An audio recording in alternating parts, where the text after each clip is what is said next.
Jesus. Isa pong pinagpalang buhay mga kapatid sa Panginoon, Saturday group, at kayo pong lahat na kasama namin sa virtual fellowship sa YouTube, Facebook Live, Zoom, at sa mandap kayo naroon mga kapatid. Patuloy tayong mabuti ng makapangyarihang Diyos, patuloy natin maranasan ang kilos ng kanyang mga kamay na magtutulog po ng biyayang kailangan ng ating mga buhay. At patuloy natin buksan ang ating mga tainga, susot kalooban, upang tanggapin ang salita ng Diyos. Dahil naniniwala po akong sa oras na ito, may biyayang inihanda si El Shaddai sa ating mga buhay. Amen. Ang salita po ng Diyos na ating pagsasaluhan ay hangin ko sa aklat ng Salmo o awit kabanata 74, talata 11. Psalms 94 verse 19. When anxiety was great within me, your consolation brought me joy. Kung ako ay ginugulo ng maraming suliranin, ang wagas na pag-ibig mo ang sa akin umahalin. Mga kapatid sa Panginoon, ang salita ng Diyos. Purihin ang Panginoon, Diyos sa God, Diyos sa Jesus. Pwede na po kayo mag-ipo, mga kapatid, sa presensya ng Diyos na buhay.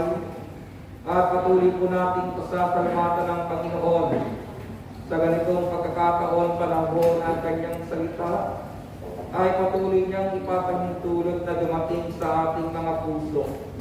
At tinitiyak po ng salita ng Diyos, mga kapatid, kung ito'y ating tatanggapin, ating paniniwalaan, makakakilos ito, magbibigay ng kapangyarihan sa atin at magdudulot ng isang buhay na maging hawa at matagumpay.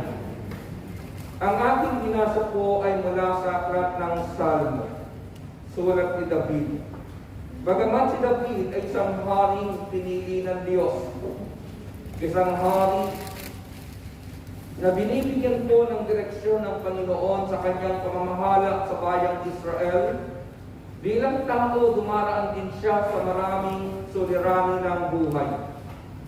Maraming intindihin, kaya nga po sa aking binasa, ang sabi ni David, when anxiety was great within me, kung ako ay ginugulo ng maraming suliranin.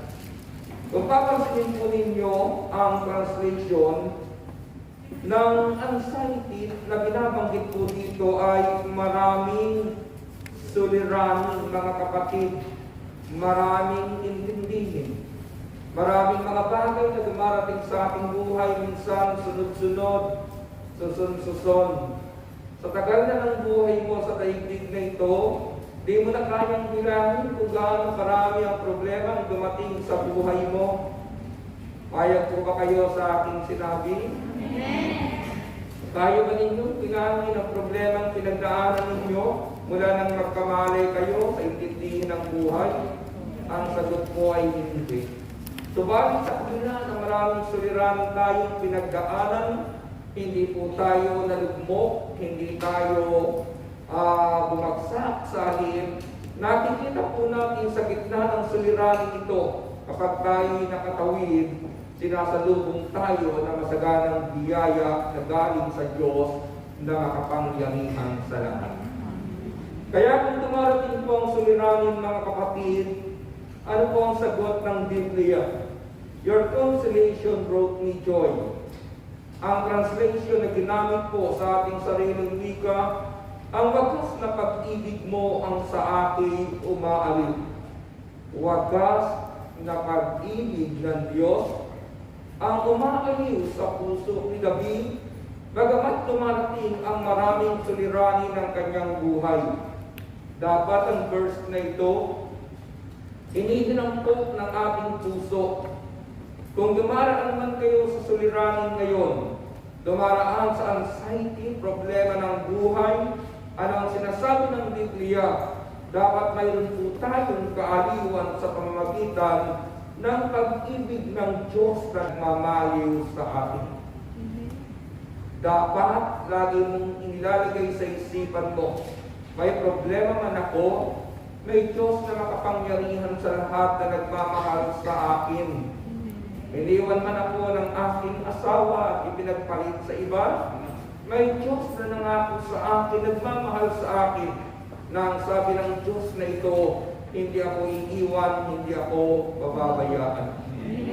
Gaano man kabigat ang problema ang pinagdaraanan niyo mga kapatid, alingin po tayo ng Psalms 94 verse 19, letter B. Ang wagas na pag-ibig mo ang sa akin umaaliw.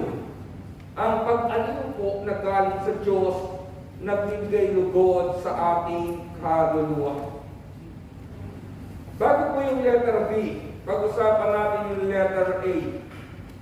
Ano po bang dahilan kung bakit dumarating ang isipan o isipin ng tao sa maraming suliranin ng kanyang buhay? Sa English translation po, ang ginamit ay anxiety. When anxiety was great within me. Kapag pinag-usapan po yung anxiety, mga kapatid, meron po itong tinatawag na 3 elements. Una, yung salitang insecurity. Something bad is going to happen. Naglalaro sa ating isipan ang mga bagay na pwedeng pangit na mangyari sa ating buhay. Maraming tao po kaya may anxiety, hindi dahil dumaraan sa problema ng oras na yon. Maraming tumatakot sa ating isipan, maraming mga bagay na hindi pa dumarating pero nagbibigay na ng pagkatakot, insecurity sa atin at sinasabi natin, baka mangyari sa akin ang bagay na ito. Ikalawa mga kapatid, yung salitang helplessness o iniisip natin, there is nothing I can do. Wala akong magagawa. Kung gagamitin po natin ang sarili nating lakas, mauubos yan. Kung gagamitin natin ang sarili nating diskarte, mauubos yan.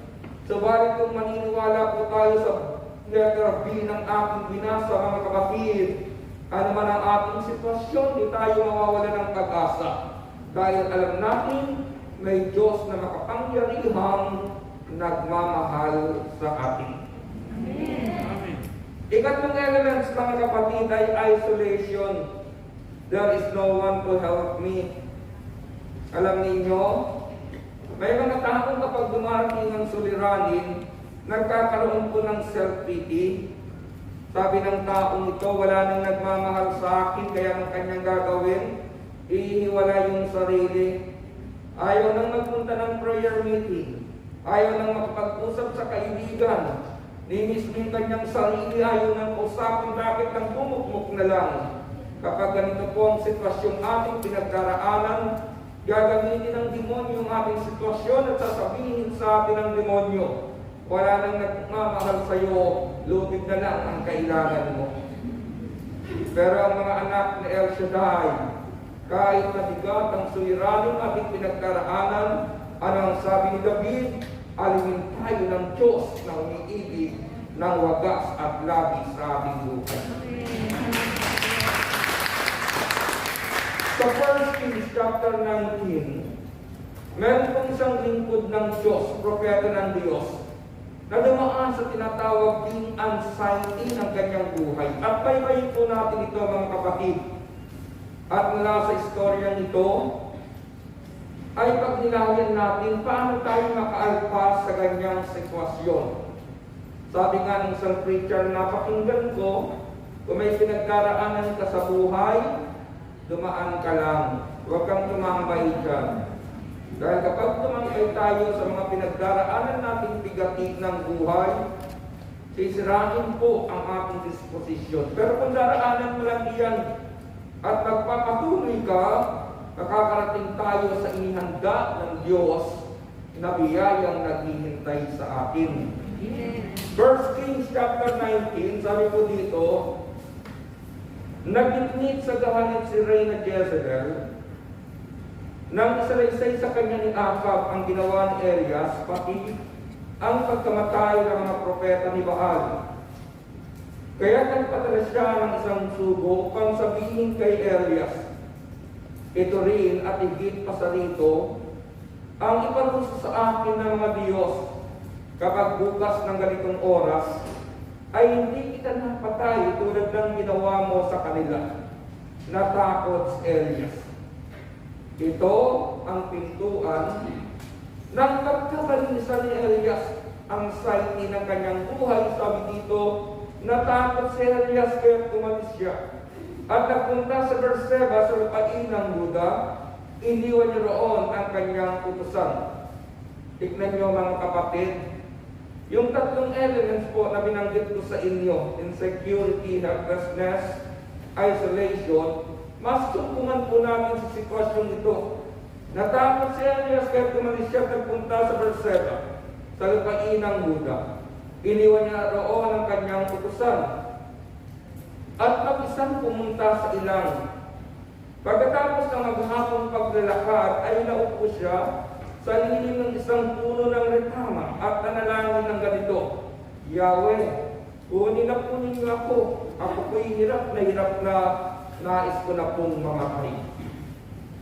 Ang aking binasa mga kapatid ay 1 Kings chapter 19. Kung babalikan po ninyo ang 1 Kings chapter 18, ano ang istorya dyan? Nakipaglaban po si Elias sa 450 prophets ni Baal. Sinamahan siya ng Diyos.